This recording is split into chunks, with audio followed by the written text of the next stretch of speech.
Hi, I'm Bethany, and I'm here on the ranch today in eastern New Mexico in Lee County.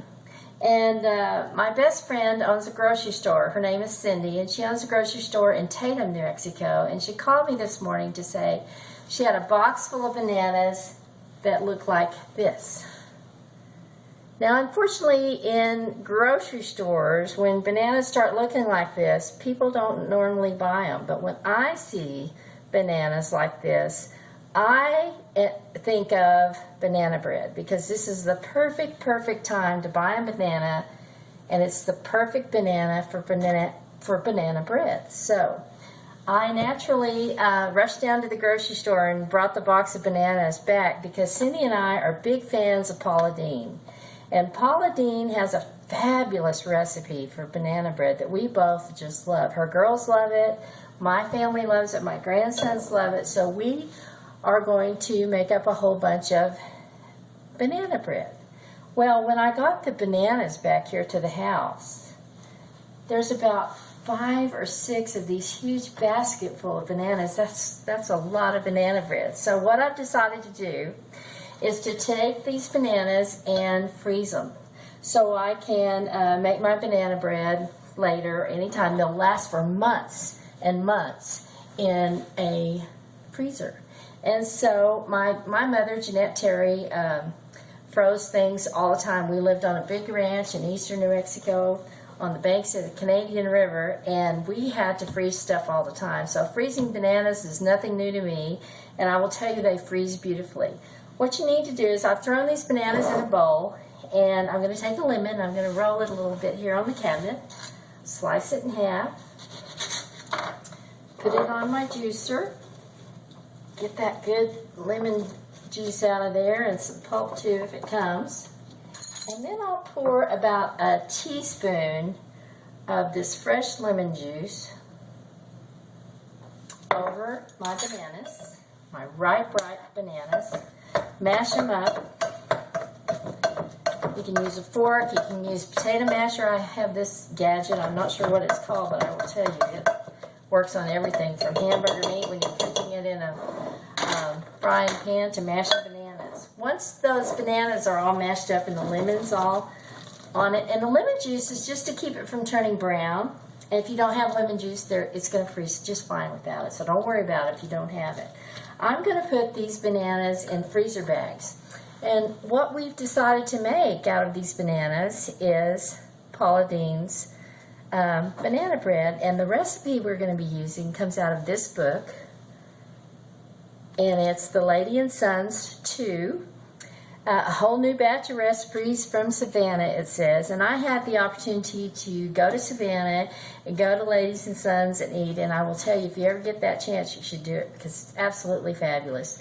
This book just opens naturally to page 137, where the recipe for the banana bread is. Now, since we're not going to make banana bread today and make it in a few days, I'm going to put 3 ripe bananas in each freezer bag, because that's what the recipe calls for. So when I'm ready to make banana bread, all I'm going to have to do is pull out one of these freezer bags that has the bananas in it, set it on the cabinet, the countertop, let it come to room temperature, it'll thaw nicely, and then I'll just throw that in my recipe, and I'll have banana bread. And I will tell you that these bananas will taste every bit as fresh as they do now, as in 3 months when I get ready to use them, or 2 weeks, or whatever the time frame is. These really do well. There's not a lot of water in them, so you don't have to worry about when you put them in the freezer bag getting them too close to the top. So again, I'm going to use freezer bags. Now, this freezer bag happens to go with a product called a Daisy Seal-A-Meal.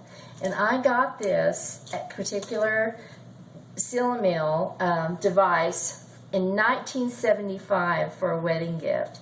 And I've used it all these years. It's 2014, and I will tell you, it has lasted wonderfully, and I use it a lot. So I've taken a glass, I've put my bag down in it and folded it over the edge, and then I'm just going to pour my beautiful, fragrant, soft, lovely, can't tell you enough good stuff about these bananas, into that.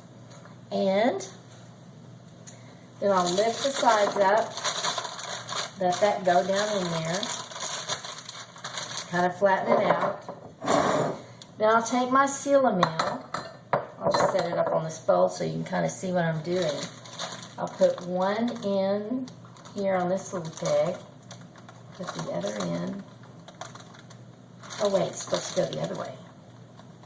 Gosh, I've used this so long, you'd think I'd know that. Anyway, that's the way it goes. It's on there.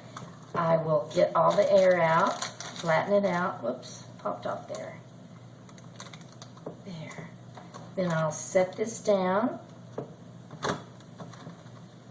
Hold it down for, I think the instructions tell you, if I remember, 1 Seal-A-Meal, 2 Seal-A-Meal, something like that. So anyway, it takes about 4 or 5 seconds to get that seal on there. So it's nicely heat sealed across here. As you can see, my bananas are all nice and fresh looking and flat.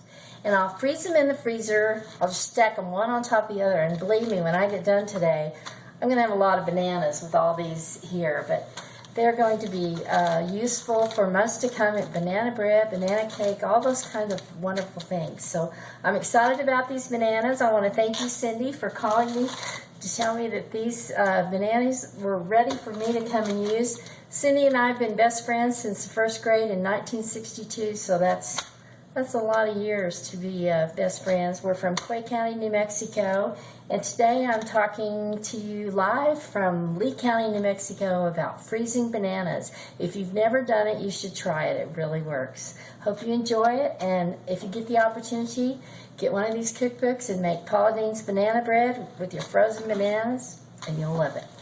See you later. Bye.